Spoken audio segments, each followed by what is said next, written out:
Next part सुभाषितानी है ना, तो यानी श्रेष्ठ वचन, सुभाषितानी श्रेष्ठ वचन।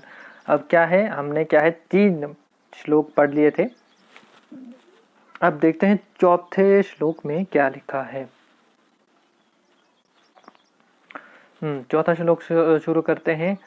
उदिरोत अर्थ पशुनापि गृह्यते शयाश्च नागाश्च बहन्ति बोधिता अनुक्त पयुति पंडित जनो परेंगित जना फला ही बुद्ध्य।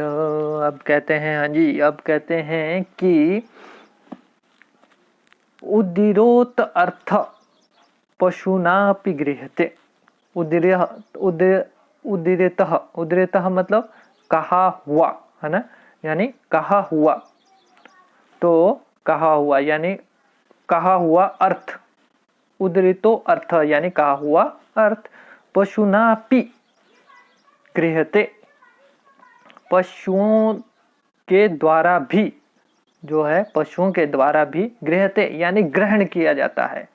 यानी कहा हुआ अर्थ यानी जो हम चीज बोलते हैं और वह कोई क्या है सुन लेता है, तो इस प्रकार का आचरण तो क्या है वह पशु भी करते हैं। इसलिए कहा गया है कि पशुओं के द्वारा जो है, पशुओं के द्वारा भी कहा हुआ अर्थ ग्रहण किया जाता है। यानी जो चीज जो बातें हम पशुओं को बताएंगे यानी सिखाएंगे, तो वह भी क्या है पशुओं के द्वारा सीख ली जाती है। इसलिए कहा गया कि पशुओं के द्वारा भी कहा हुआ अर्थ जो है ग्रहण कर लिया जाता है, ग्रहण कर लिया जाते हैं।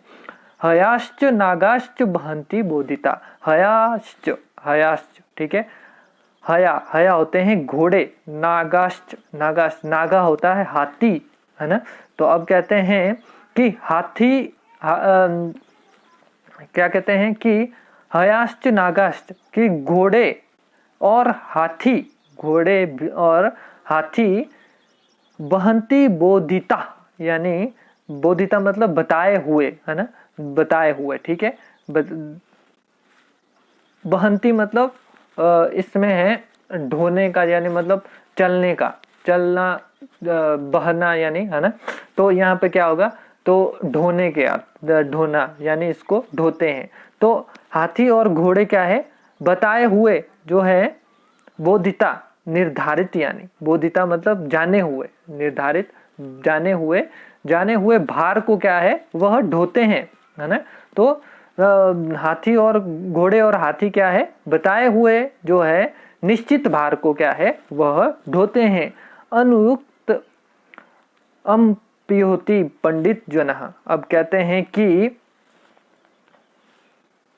हैं कि उहति एक शब्द आया है, अनुक्तम जमा उह्यति, अनुक्तम अप्य, अनुक्तम जमा अप्य जमा उहति, 3 शब्द है, अनुक्तम अप्य जमा उह्यति। उह्यति होता है अनुमान लगाना है ना, अनुमान लगाना। तो पंडित जना, पंडितो जना यानी विद्वान लोग है ना। तो विद्वान लोग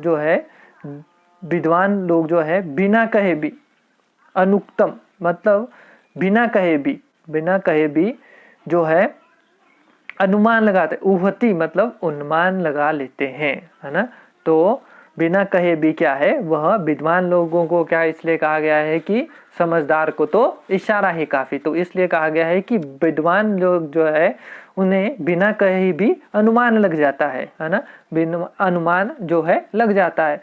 परंगितो तो ज्ञान फला ही बुद्ध्या, परंतु क्योंकि है ना, क्योंकि परंतु नहीं, क्योंकि विद्वान मनुष्य जो है परंगित फला संकेत वाला ज्ञान, यानी उन संकेत वाला ज्ञान ही बुद्ध्य यानी बुद्धि को है ना। तो यानी विद्वान मनुष्य को क्या है, विद्वान मनुष्य की बुद्धि जो है दूसरे के संकेतों से ही, यानी उसे हाव भाव से ही क्या है वह विद्वान लोग जो है वह हाव भाव से ही क्या है वह ज्ञान प्राप्त करने वाली होती है। उनकी बुद्धि जो है, विद्वान लोगों की बुद्धि जो है वह हाव भाव से ही ज्ञान प्राप्त करने वाली होती है। तो इस श्लोक में कहा गया है कि पशुओं के द्वारा जो है वह कहा हुआ अर्थ जो है ग्रहण किया जाता है। और हाथी और घोड़े जो है निश्चित बताए हुए जो है निश्चित भार को ही ढोते हैं, यानी जितना उनके ऊपर लादा जाएगा तो वह उतना उसको ढो लेंगे। अगर उन पे कम लादा जाता है तो वो कम, अगर उन पे ज्यादा लादा जाता है तो वह ज्यादा ढो लेंगे, है ना। तो इसलिए कहा गया कि हाथी और घोड़े जो है बताए हुए निश्चित भार को ढोते हैं। जो विद्वान लोग हैं वह बिना कहे यानी अनुमान लगाकर भी क्या है ज्ञान अर्जन कर लेते हैं, क्योंकि विद्वान मनुष्य की बुद्धि जो है वह दूसरों के हाव भाव से ही यानी संकेतों से ही प्राप्त करने वाली होती है। क्योंकि विद्वान लोगों की बुद्धि जो है वह हाव भाव से ही यानी अर्थात जो है संकेतों से ही प्राप्त करने वाली होती है ना। तो वो उनका माइंड कितना शार्प होता है जो विद्वान लोग होते हैं, ठीक है। तो वह क्या है हाव भाव से ही सारी बातें जो है समझ जाते हैं।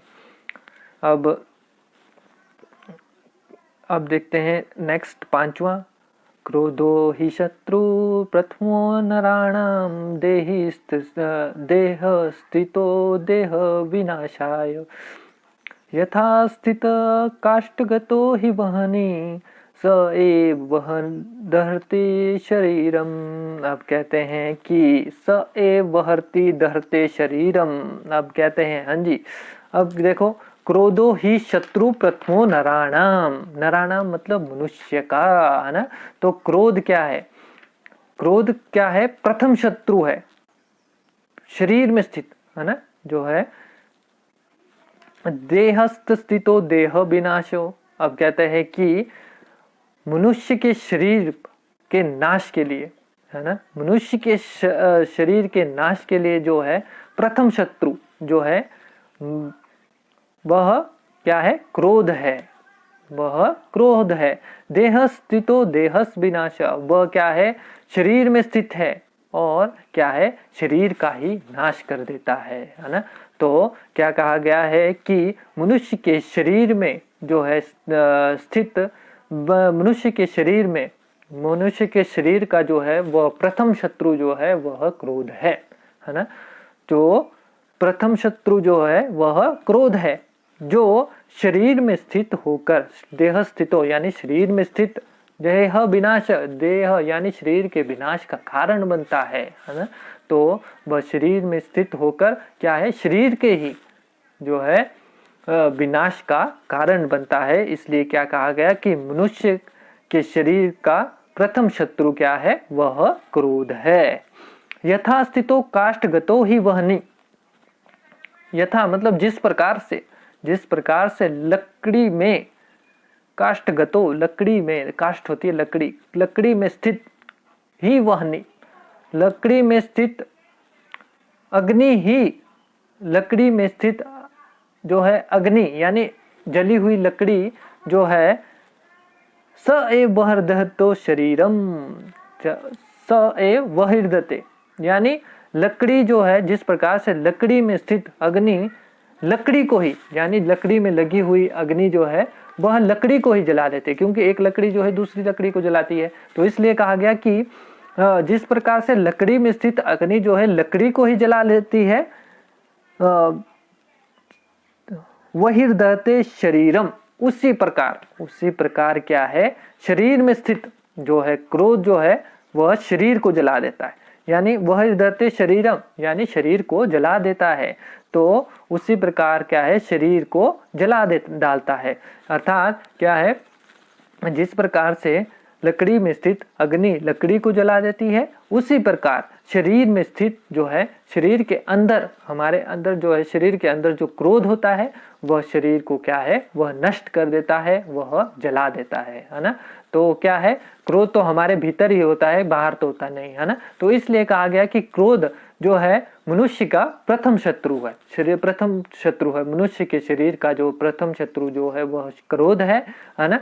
जो क्या शरीर में स्थित जो है शरीर का ही विनाश करता है, शरीर में स्थित जो है शरीर का ही विनाश करता है। जिस प्रकार से जो है जली हुई लकड़ी जो है दूसरी दूसरी लकड़ी को जला डालती है, उसी प्रकार क्या है शरीर में स्थित क्रोध जो है वह शरीर को नष्ट कर देता है, शरीर को जला देता है।